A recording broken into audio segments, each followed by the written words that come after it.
Yo, haha, Bill Nicholson.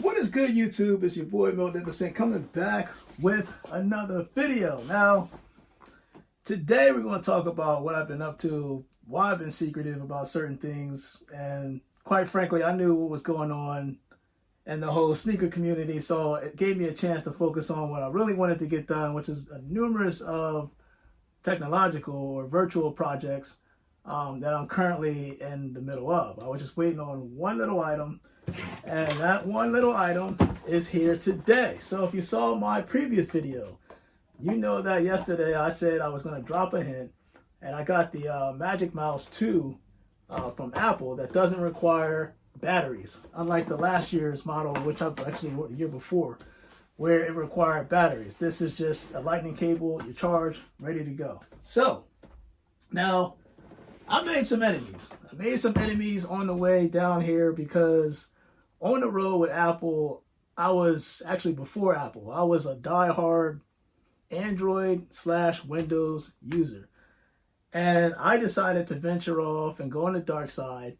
And because of what I'm doing with the whole YouTube channels and the things that I'm doing from a technical aspect, especially in terms of the shoes, virtual reality, I felt that it made more sense to go with Apple. So I started off buying Apple products. I started off with the iPhone 11 that I'm currently recording on.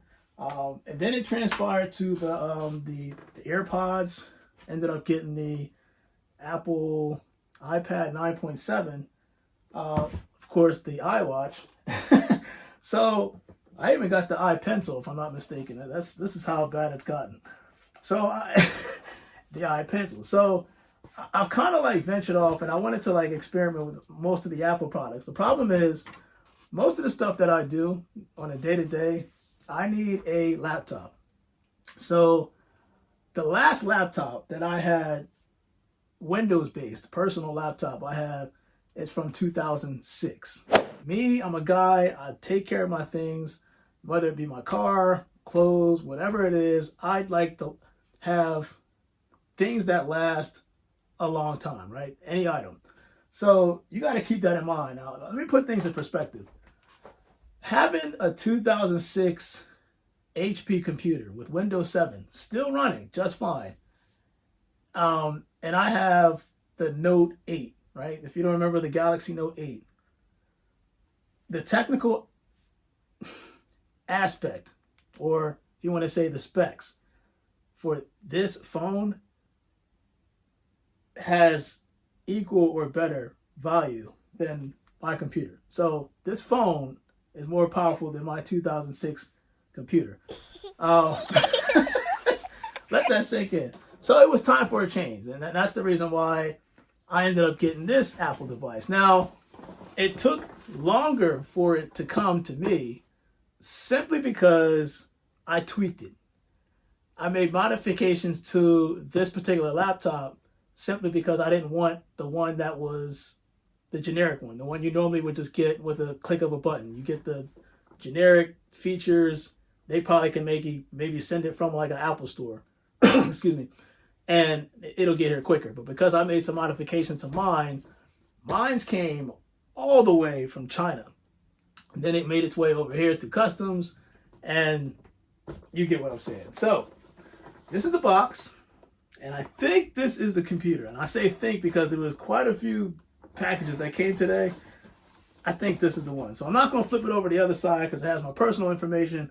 But let's take a quick look at it, and then I'll explain why I got what I got. Here we go. I don't know how. Again, I'm looking at this for the first time.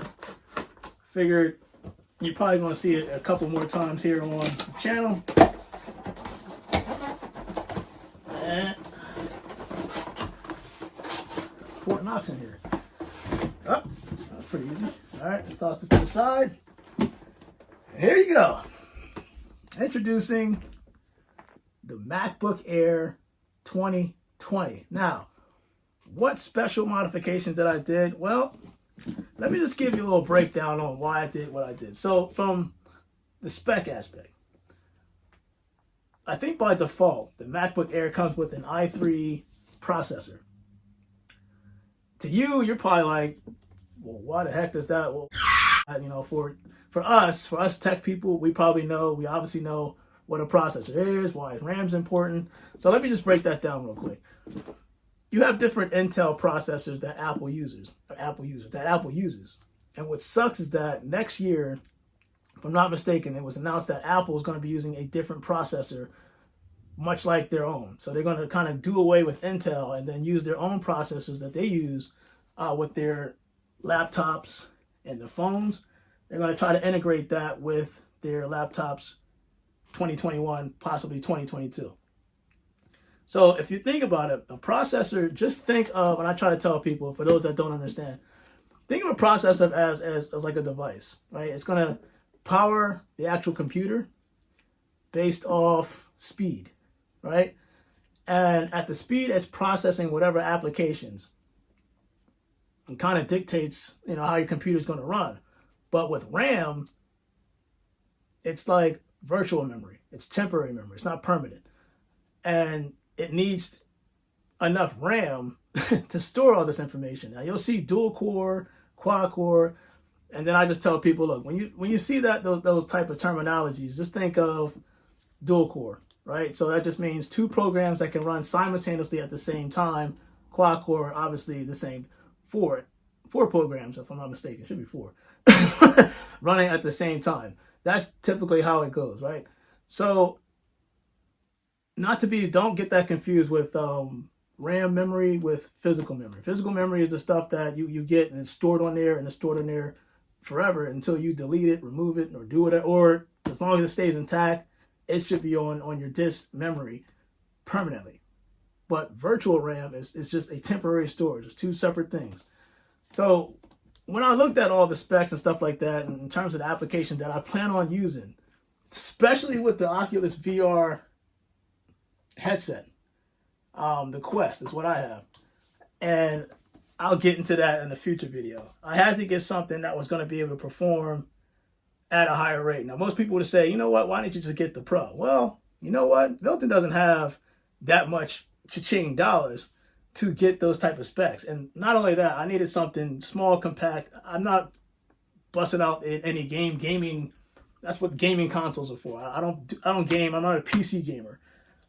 So I don't really need all the bells and whistles. I just need something that can perform, reasonably priced, that can perform and get my day-to-day operations done just as I need it. And that's why I got the Magic Mouse 2 to work with this computer.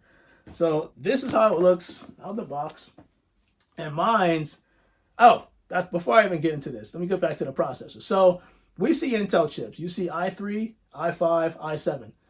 Keep in mind, just like every iPhone, every car you have, there's different types of generations. So this is the 10th generation i7 with 16 gigs of RAM. And I think the specs, if I'm not mistaken, are actually on, I thought it was on the box, but it'd be nice if you could see. I would imagine it'd be on here, but unfortunately I do not see that on here. Just, for now, just take my, oh no, it is right there. Quad core right there. Now I'm gonna put this up, but it has the serial information with the MAC information, and I ain't trying to get hacked. So just take my word for it. It's a 13-inch MacBook Air, 16 gigs of RAM, Intel i7 7th gen, and I look forward to working with this. And it's not something that you're gonna be able to see on most YouTubers. I think some YouTubers have it. It's not something that a lot of people have, because some people would just elect to do the i5, or they elect to just keep the standard i3. It just depends on personal preference. Me, I just wanted the best out of the best from the MacBook Air. So, with all the talking done, this ain't really going to be like a full-blown, these are the features I'm learning how to do type thing. It's more so just to let you know what I've been doing, what I've been up to, why I've been so busy, and what I plan on doing moving forward with my YouTube channel. Now, I still do the whole sneaker thing, but I love doing technological videos. And actually videos in general. Anything that I like to use or do, I try to present that on my channel. So, give you a chance of what it shows you what I'm actually doing on the back end. So this is kind of like an unboxing, even though this was kind of expedited from Apple. Apple appreciate it. Really didn't have to do that, but I do appreciate it. And this should be a slide box. I'll just pop open. Now I do have the adapter on the way. I almost dropped this. I have the adapter on the way. Oh, I did get the silver one. I have the adapter on the way that connects to the Thunderbolts. And that adapter basically just converts like any other computer. It allows you to get HDMI. I think it's 3 USB ports, micro SD, stuff you would normally see on a regular computer, because Apple comes with those two Thunderbolt ports on the side. Now it's supposed to make for a faster internal. What the heck? It's supposed to make for a faster inbound, outbound. Like when you're sending files back and forth, it's supposed to be a little faster than most ports, but you know, gimmicks. Joking. One of the things that I do, this is got packages and all that stuff. One of the things I wanted to talk about is the fact that you have this Magic Keyboard. Now, a lot of people, from what I read, they did not like, oh my God, it just turned on as soon as I popped this thing open. A lot of people didn't like the whole keyboard experience from the 2019 MacBook Air because it required you to go back to, or take if you was something wrong with the keyboard, it took you a while to get it fixed from Apple, meaning you couldn't fix it yourself. It's something you had to take to Apple. Apple would fix it, and it became a pain in the butt. And it wasn't as easy as this Magic Keyboard in terms of the feel and the keyboard. Use English as the main language. Whoa. This ain't your YouTube channel. Don't talk over me. But take my word for it. It does have a backlit light on the keyboard. So if I'm typing at night, it'll light up, it'll illuminate. So I think that's pretty cool. And then, of course, it comes with your standard, I want to say this is the bigger, obviously, adapter, power adapter. And it also comes with a long lightning cord itself. Now, I'm curious about this, but I'll get into this on another video. I just want to basically just touch base with you guys, let you know, yes, your boy is fully converted to Apple. Like, he's Apple everything now. I got the Apple laptop, got the Apple tablet, got the Apple phone, the Apple Watch, Apple headset, Apple mouse, Apple pencil. I'm Appled out, man. So I wanted that seamless experience so that when I do videos and I start doing more advanced editing, I know people say, oh, you can't do that on the MacBook Air. Stop. That's why I upgraded the RAM. That's why I upgraded the processor. Pretty sure I'll be okay. But your boy Magnificent, I hope you guys are doing good. You'll see me doing more videos to come, especially with the Oculus Quest. And I'll show you how I'm integrating it with the MacBook Air. So with that said and done, it is Tuesday. I hope you guys have a blessed day.